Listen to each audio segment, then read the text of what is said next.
గెలిపే లక్ష్యంగా వైనాట్ 175 అని చెప్పి సిద్ధం అని చెప్పి మేము సిద్ధంగా ఉన్నామని చెప్పి అన్ని రకాలుగాను మేము ముందుకెళ్తున్నాం. ఎన్నికల నోటిఫికేషన్ వచ్చినాక రాకముందు మేనిఫెస్టో కూడా రిలీజ్ చేస్తారు. ఎందుకు అంత కంగారు?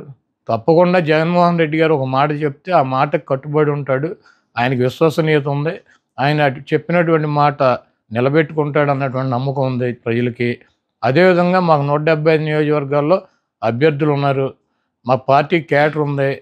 మాకు ఐపాక్ టీం ఉంది.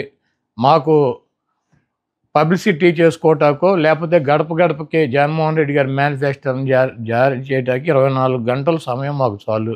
కాబట్టి మేనిఫెస్టో జగన్మోహన్ రెడ్డి గారు రిలీజ్ చేస్తారు. వెయిట్ చేయండి. చంద్రబాబు గారు సచివాలయాన్ని కూడా తాకట్టు పెట్టేస్తారని అంటున్నారు. ఈ రాష్ట్రంలో 4 లక్షల కోట్ల రూపాయలు అప్పులు ఉన్నాయి. దాంట్లో 2,50,000 కోట్ల రూపాయలు చంద్రబాబు నాయుడు చేశాడు. 4 లక్షల రూపాయల్లో 2,50,000 కోట్ల రూపాయలు జగన్మోహన్ రెడ్డి గారు చేసినటువంటి అప్పులు. ప్రభుత్వ ఆస్తులు తాకట్టు పెట్టకుండా బ్యాంకులో లోన్ ఇస్తారా? ప్రభుత్వ ఆస్తి తాకట్టు పెట్టకుండా బ్యాంకులో లోన్ ఇస్తాడా?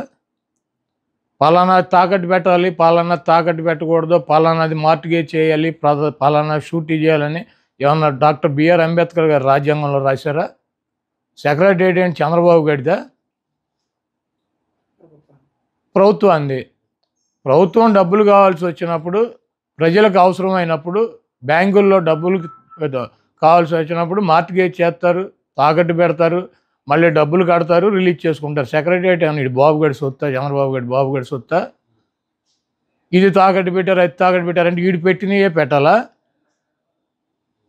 కానీ చంద్రబాబు నాయుడు పెట్టినటువంటి ఆస్తులు తాకట్టు పెట్టాలి. ఏమైనా రూల్ ఉందా? రాజ్యాంగంలో రాసి ఉందా? పలానా ఆస్తి పెట్టాలి, పలానా ఆస్తి పెట్టకూడదు. అది ప్రభుత్వ ఇష్టం. వాళ్ళు బ్యాంకర్స్తో మాట్లాడి బ్యాంక్ వాళ్ళు డబ్బులు కావాలన్నప్పుడు వాళ్ళు ఏదో ఒకటి మార్టిగేజ్ అడుగుతారు. ప్రభుత్వ ఆస్తి ప్రభుత్వం వాళ్ళు దాన్ని బట్టి వాళ్ళకు ఉన్నటువంటి వెసులుబాటుని బట్టి పెట్టుకుంటారు. సెక్రటేరియట్ పెట్టేశారు. సెక్రటేరియట్ ఎంత? 10 ఎకరాల పొలం. దాన్ని తాకట్టు పెడితే దాని విలువ ఎంత? 10 కోట్లో లేకపోతే ఎకరం 20 కోట్లు ఉంటుంది, 2 కోట్లు ఉంటుంది, 20 కోట్ల ఆస్తి. ఒక సచివాలయమే పెట్టారా? నువ్వేం పెట్టలేదా గతంలో? ఈ చంద్రబాబు నాయుడు అనేవాడు ఒక చిల్లర రాజకీయ నాయకుడు. ఆయన చేస్తే సంసారం, పక్కన వాళ్ళు చేస్తే వ్యభిచారం అని చెబుతాడు. కాబట్టి ఇటువంటి చంద్రబాబు లాంటి 420 మాటలు ప్రజలు పెద్ద పట్టించుకునే పరిస్థితులు లేరు. చంద్రబాబు నాయుడుకి అభ్యర్థులు ప్రకటించుకునేటువంటి పరిస్థితి లేదు.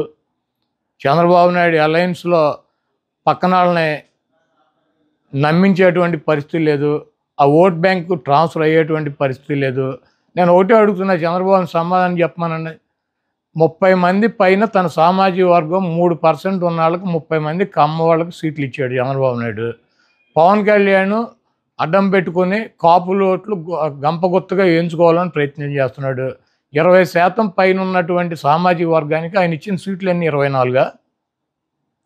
ఆయన కులానికి ఇచ్చుకున్నటువంటి 30 సీట్లు ఆయన ఇచ్చేసుకున్నాడు ఆయన పార్టీలో.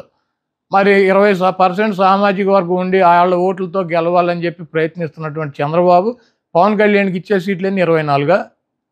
దాంట్లో అసలు 10-14 సీట్లు తెలుగుదేశం పార్టీ పోటీ చేసినా ఓడిపోయేటువంటి డిస్పోజల్ సీట్లు ఇచ్చాడు. ఇవన్నీ ఆ సామాజిక వర్గం గమనించట్లేదా? చంద్రబాబు నాయుడికి బుద్ధి చెప్పరా? 3% తన కులానికేమో 30 సీట్ల, 20% ఉన్నటువంటి ఆ సామాజిక వర్గం గంపగుత్తగా ఓట్లన్నీ ఎంచుకోవాలని ప్రయత్నిస్తున్నటువంటి ఒక రాజకీయ పార్టీకి 24 సీట్ల ఇవ్వటానికి ఈయనకన్నా సిగ్గు ఉండాలి, తీసుకోవటానికి ఆయనకన్నా ఉండాలి. వీళ్ళిద్దరికి లేనప్పుడు ఓటు వేయటానికి సిద్ధంగా ఉంటారా? ఈ ఓటు ట్రాన్స్ఫర్ అవుద్దా, ఆ ఓటు ట్రాన్స్ఫర్ అవుద్దా? మేమిద్దరం కలిసాము, మీ ఇద్దరు కలిస్తే జనసేన పెట్టింది రాజ్యాధికారం కోసం అని చెప్పాడు పవన్ కళ్యాణ్ గారు.